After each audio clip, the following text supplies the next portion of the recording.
Hi, Craig Uranic here, and I would like to cover section 4.3, and the main thrust of this section is graphing exponential functions. So let's talk about this.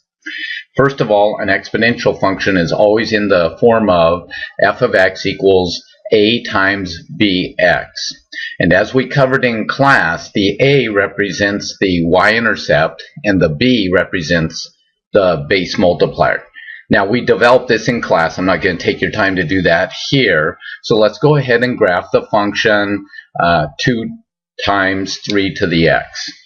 Well, you always would start with the y-intercept, which is the a. The a in this case would be 2, so we would start with 2. With the base multiplier, basically, all we do is each time we move to the right of a point, we multiply it by that number. So if I want to move to the right of this, I multiply it by 3 to get the next ordered pair. So 1 and then multiply 2 by 3 gives me 6. 2, 4, 6. If I were to move one more right, I would multiply 6 times the base multiplier of 3, which would be 18, which would be way up off the screen. I'll just kind of put it way up here. That's probably not far enough, so it will be steeper in grade than that. Well, if the base multiplier works that way going to the right, to go to the left, you simply take the reciprocal or flip it. And so as we move to the left, we would take this point and divide it by 3 or multiply by a third. Notice, if I started at 6 and I moved to the left and I divided 6 by 3, I would get 2.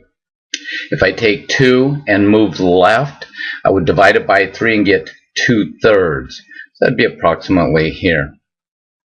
Now, in my head, I may not be able to do what's 1/3 of 2/3. It is 2/9, but you're just going to go 1/3 of that much. So there you have it. We have graphed the exponential function 2 times 3 to the x.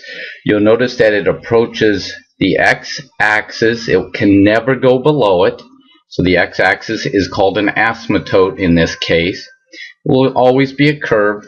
Generally, the curve will either look like this or this. And let's get the objectives up so we can discuss when it's increasing and when it's decreasing. It's always a good idea to go over and review the objectives after you've covered a section to make sure you have all the skills required. You should be able to sketch the graph of an exponential function. Pretty easy if you know the y-intercept is the a and that the base multiplier is the b. You also need to understand the graphical significance for a and b, which if you can graph it just using the a and b, you know the significance. Now, it also says know the base multiplier property, which we've already discussed, which is simply as I move one to the right, 1 point to the right, the base multiplier property basically says I multiply this point times the base multiplier to get the new point, the new y value. Increasing, decreasing property and reflection property. Now, I'll cover reflection in class, or I did cover reflection in class. I'm not going to cover it here.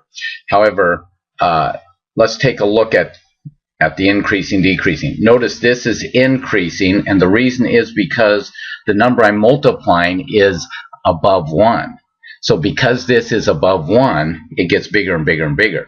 If this was a fraction between 0 and 1, then it would get smaller. For example, if this was 1/2, then each time that I move to the right, I would be getting smaller by half as much. So therefore, anytime this is greater than 1, then the exponential function is going to be increasing, assuming this is positive, and the fraction would be, if it's a fraction between 0 and 1, then it would be decreasing. Real quickly, all the reflexive property means is if a is a negative number, by the way, don't forget b will never be a negative number, but if a is a negative number, then it's going to reflect or be a mirror image across the x-axis, because now all these numbers are going to be negative rather than positive. So there you have it, section 4.3. Be sure and bring your questions to class, and happy computing. Thank you.